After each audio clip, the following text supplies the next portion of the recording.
Ben, what's up? Nothing, guys. How are you?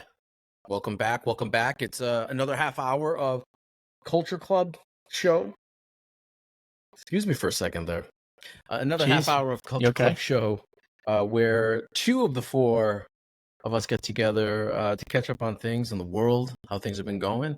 I'm Jeff Carvalho. I'm here today with Ben Dietz, of course. Ben, how Yo, was your yo. weekend? What's happened in your world?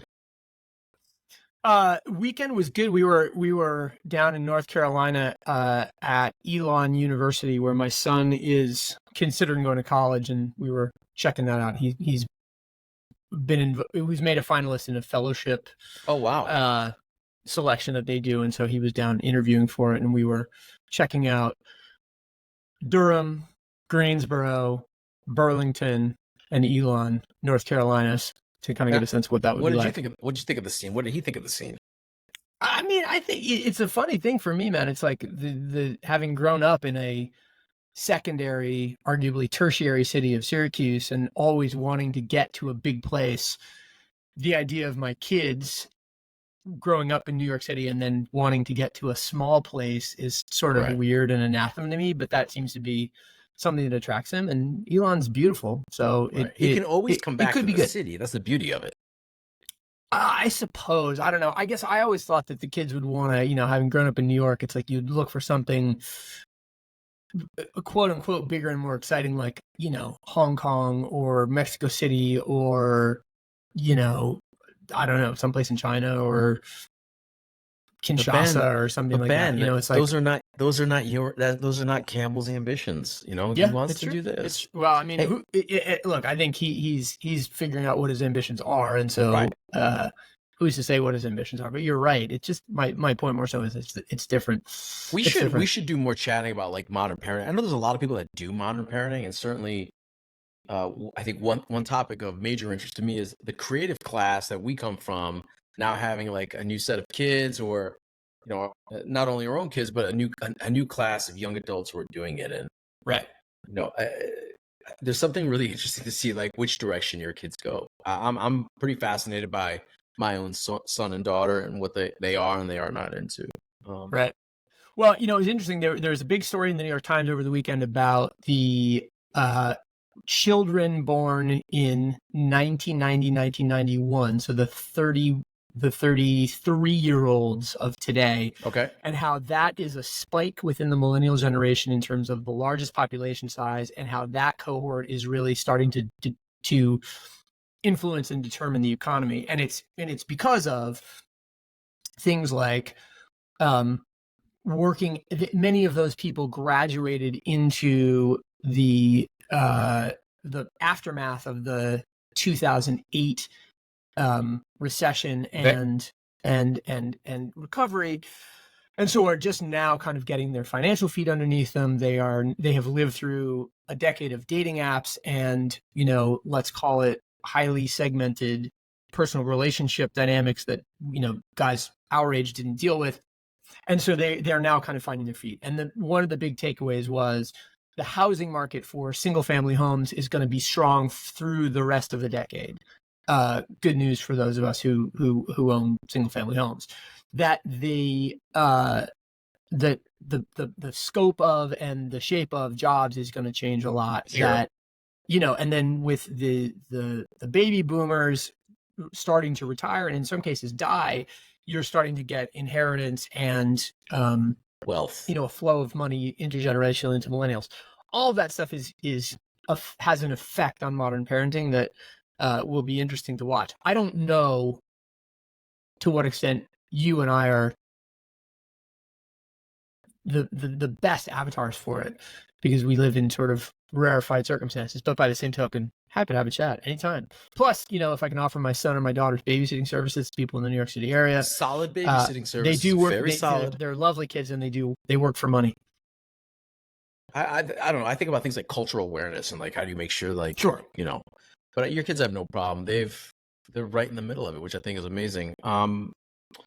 Yeah, I think what's interesting about the housing market, if we can sit on that for a second, like it's the one thing you hear more and more, right? Because the generations before us that came with it, I think there's probably more people in New York that are used to just having like permanent rentals or long-term renters, or in some cases lifetime rentals, because that's Mhm. how they do their things. But I mean, does this come down to the fact that like the American dream is no longer the American dream? Does it come down to are we revising how we look at what's going to come next? I think it's just, do we need large houses? I don't know. There's so much to be discussed, and quite frankly, I think like we'll just see it happen through society. Society will just figure out another way to go about it, uh, another way to figure out how to make sure that we take care of one another. The problem is that eventually we don't. And I think you'll see that Mm. through the data. Like the data, if we think about the division between wealth and just having a civil life, this is indeed getting larger. And for those kind of changes to come, we need societal change. And I'm not sure, Yeah. I'm just not sure we're ready for it. Well, I don't know. It's funny actually. The trip this weekend to North Carolina was interesting. We went to so Elon is closer by pure distance to Greensboro than it is to Durham, but we stayed in Durham because Durham's closer to the airport, and because I had stayed in Durham previously and knew it a little bit. And how was the vibe? Are they different vibes?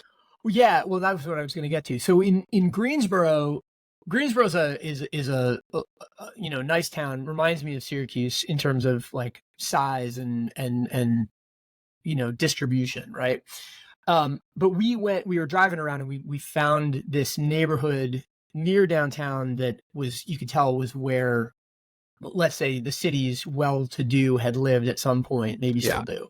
The And affluent we saw an open house, and so we went to the open house. Marcella, it was funny. She made a comment about we're becoming her parents, Sure. where it's like looking for open houses on the weekend. Anyway, this is a house that was built in 1926, was 2 bedrooms, 1 bath, but very much a starter home. And in fact, the agent, when we were there, said we found the original plans the original offering plan for this house, and it was made for sale for $1,282. The house of the plans. The house, and it was now the property, and it's now on the market for 330 or something like that, right? So it's in other words, a small house with old bones in a nice neighborhood. And your wife loved it. It's the sort of thing. It's the sort of thing that depending on your earning potential, could be that's a starter home for somebody that moves to Greensboro, which is where Contour, that owns Lee and Wrangler, is based. Somebody moves, from New York to Greensboro. That's the kind of starter home that they might go into. What you're talking about is a sort of a depletion of that kind of housing stock as starter homes. And there have been lots of stories about that, right? High interest rates and high home prices pushing young people out of that. However, if you think about what we saw in Durham, which is a ton of new construction downtown in condo-like big buildings. So this is not about Towers. your white picket fence, your bungalow style house, and your nice backyard, the way that a starter home might have been for our parents or even for us. Right. But now, like, your starter home is a 2-bedroom condominium in a building with lots of other young people, with lots of other amenities.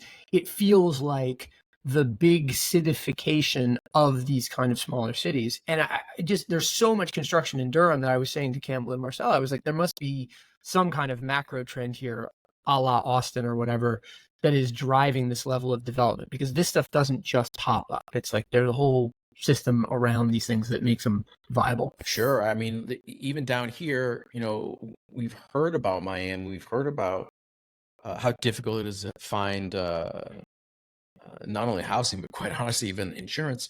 You are seeing quite a number of developments just outside, like on the Broward line and places like Hollywood. And what's interesting is that, at least from my viewpoint, they're not small developments. Like, these are very large units. And I've always thought of, it's interesting because whenever I think about like an apartment space, this is just the way I've always thought. I've thought of something between 1,000, 2,000 square feet. And I think of a home as anything that's larger than that. And you can have small homes, of course, and you can have larger apartments, of course. But this is sort of the viewpoint I've always taken.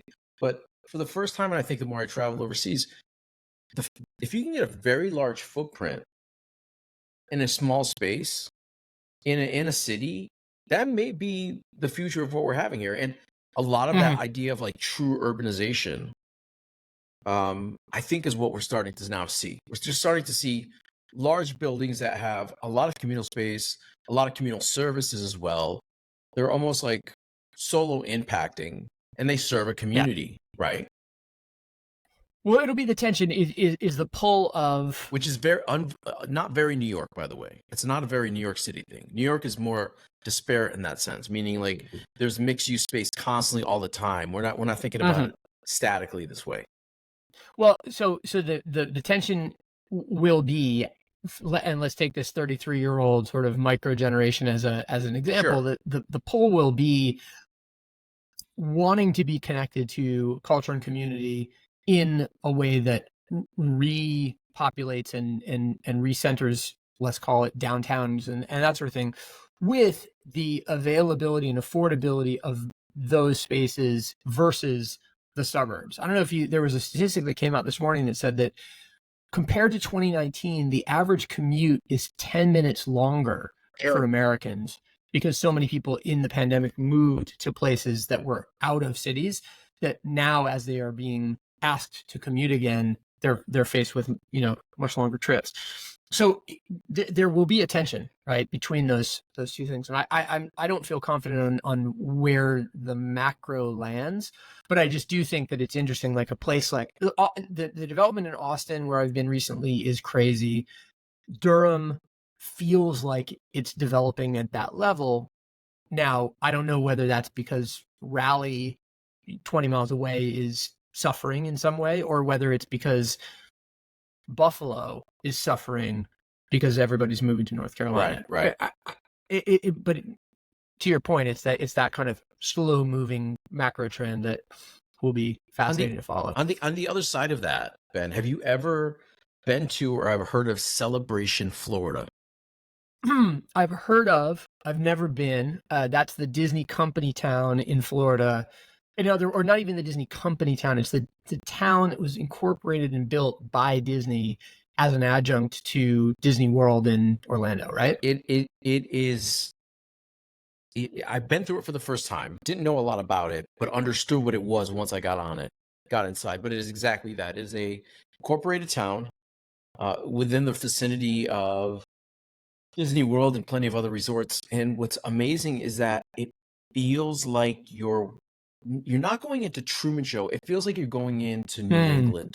It feels like you're driving through so many different parts of New England that you love. Everything from I'm not even kidding, dude. Well, you as a New Englander would know this. I'm merely a tourist in New so England. so take New York or any small town. You feel it, you don't feel like you're in Florida, number one. They also, and I don't know, Interesting. I have to look this up, but plant life wise, I feel like they've purposely installed plants that leaf like northern deciduous plants as well. It's crazy. Anyway, Interesting. it feels like Truman Show going through it, and it is an example of like putting a town together.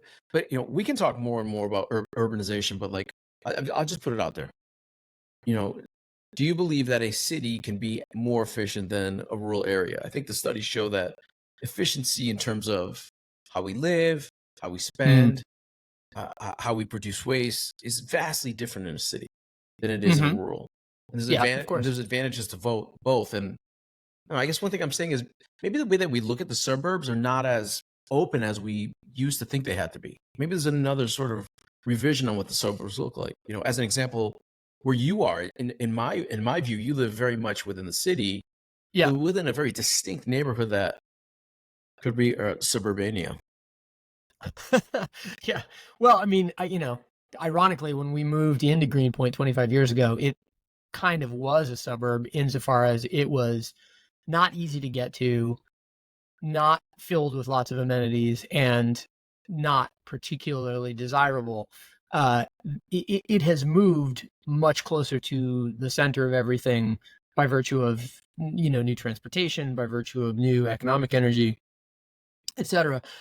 Um, but yeah, I mean, I guess look, I'm Because I am such a student of and adherent to the idea of spontaneity, diversity of experience, and proximity, the power of propinquity, as they would call it. Like, I always want to be in places where there's lots going on, right? I Right. People love appreciate that. the deep breaths that you can take when you're at a distance, and certainly get to enjoy that from time to time. But like, I really want to be in the middle of things because that's where my, inspiration, ideation comes from. So naturally, I think it's more efficient. I think the question largely is just like, to what extent we can make we can make the equal access to a middle class life, or to just an upwardly mobile trajectory, Right. available to people in cities versus Very and in big difficult. cities in particular. Super difficult. Yeah. Well, I mean, look, But you figure it out. Look, it's like where I was on a Zoom call just prior to this with people who live full time who work all together on one project, and who live full time between Los Angeles, Boston, Austin, and some other place too. And it's sort of like, why would I not live in Durham at that point? Why would I not trade, Bushwick for Durham, get a nicer quality of life, get a better and more upwardly mobile sort of appreciation on a property, and still be able to do exactly what I do? I mean, there's a logic there that I think is pretty easy to understand. Right. Oh man, what else has happened in the news, Ben? What else has been going on? What has caught your eye of interest? Well, I was just reading Jason Diamond's newsletter, The Melt, this morning, and he's talking about The City, which was a newspaper that existed previously but was bought and run by Francis Ford Coppola in the mid 70s. Here in New York? No, in San Francisco. And it reminded me, or it didn't remind me of anything. It dovetailed with something I am seeing a lot lately, which is that with the dissolution of sort of mass media, some of the mass digital media channels that we are all familiar with, that there is a big spike in owner operator publications, voices, media expressions, that is starting to take shape and starting to build a little steam. The literary magazine The Drift is hiring a business manager, for instance, or a business manager, business development person. This is basic business, but it's also indicative of a creative business recognizing that it's a business and needing to bring on, let's call it, a kind of professional staff that hasn't existed with them previously. I think we're starting to see that with lots of these sorts of businesses, and it's exciting. By the same token, the story of The City made clear how much those sorts of endeavors are going to be driven by, the ego or the creative energy of a single person or a small group of people, and how variable they can be throughout. So I just feel like we're in store for 2 or 3 years of really exciting starts and stops, new voices and new context, and it's going to be cool. It's also going to be really patchy and seem very exciting at certain times and seem very depressing at other times. But that'll just be the ebb and flow. I think of this ecosystem. I think these changes align a lot with a lot of where media and device companies want you to spend your time as well. Yeah. Apple Vision Pro came out. Quest has been around for a while. There's new devices for AI. It's to me, the interesting thing is we are in a place where information is moving very quickly. We have AI that's able to assist. And I think there's a place for AI even in the back end where we can allow it to help us do things. Like, I don't know, like there's a way to use it. What's interesting to me is like, we're still in a little bit of a technology funk. Yes, the Apple Vision Pro is out. Yes, it offers a future of where you can absorb screens. And I think we're getting there. And again, Quest is here, virtual reality's here, but none of it's clicking. None of it's hitting yet. Yeah, yeah. Well, it's going to be, it'll just be, I mean, I think, look, it's going to be a situation, and this podcast can be an example of it, right? Like, we are recording using Riverside. Riverside has an AI that will automatically transcribe this conversation. Right. And will make it available for us to download and publish it as closed captions or whatever on the thing. Now, this podcast currently doesn't really warrant a professional staff that goes through and transcribes things by hand. Right. And so the AI is fine. Now, the AI will also make a ton of mistakes. And at a certain point, we'll grow to a place where we need somebody to come in and to transcribe, or not transcribe it, but to, at the very least, edit the transcription. The thing that's interesting is that what the AI does is it allows that person to be half editor and then spend half their time doing something else, like the social promotion or which takes time. Theme song composition or business development or whatever it is. So I think, to your point, like, what AI is going to work the same way as Google's fiber internet did back in the day. It's like it will just work. Things will just work better and more easily, and so you plan accordingly for that. Right. It's not like the AI. I do think fixes anything dramatic or changes anything dramatic. It will be an accelerant. I think one of the changes to me, if I look at media, and I know we're short on time here, but if I look at media, we always look at like the content creator to consumer connection to gain eyeballs. And then sort of the call and response of that is we had one pathway with advertising where it said the more eyeballs you have, the more possible clicks or views I can have, and I can sell that at volume, right?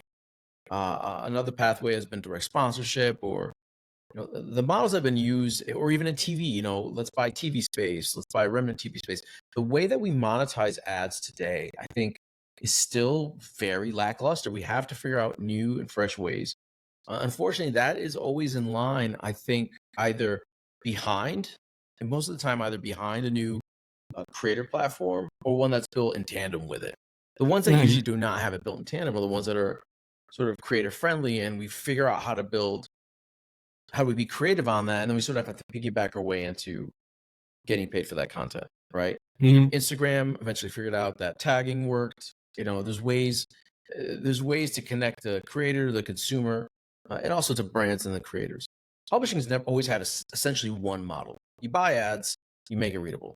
Or within the last, say, 6 years of the newsletter runs, you can now buy memberships or subscriptions, right? So it's either a subscription model or it's been an advertiser model. We know the advertiser model stinks. It's a pain in the butt. I think there's companies that do it well, others that don't. And we know the subscription model is the one that makes the most sense because you can really draw in. You know this from your own self. Yeah. The question is then, as we start to develop new ways of doing storytelling, how do we begin to finesse that subscription model so that, I don't know, there's almost like a variable in how you get paid? I mean, I think it's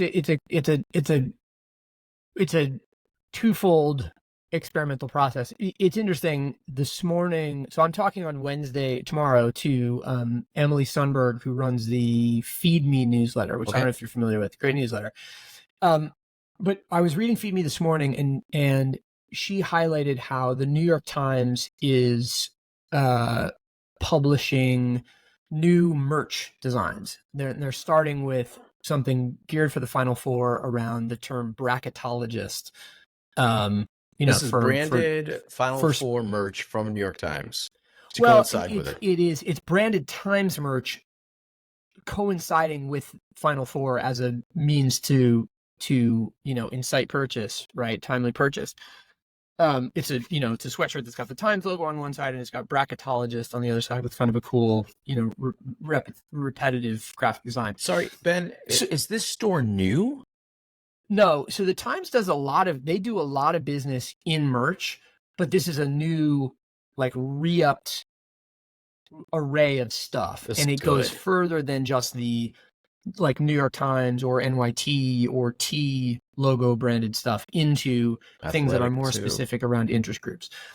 So that's one point. The other point, or the sort of corollary point, is that I was listening to Popcast Deluxe the other day, and our friend John Caramonica was talking about how he had made a bunch of products available around Popcast, and he did it through Zazzle.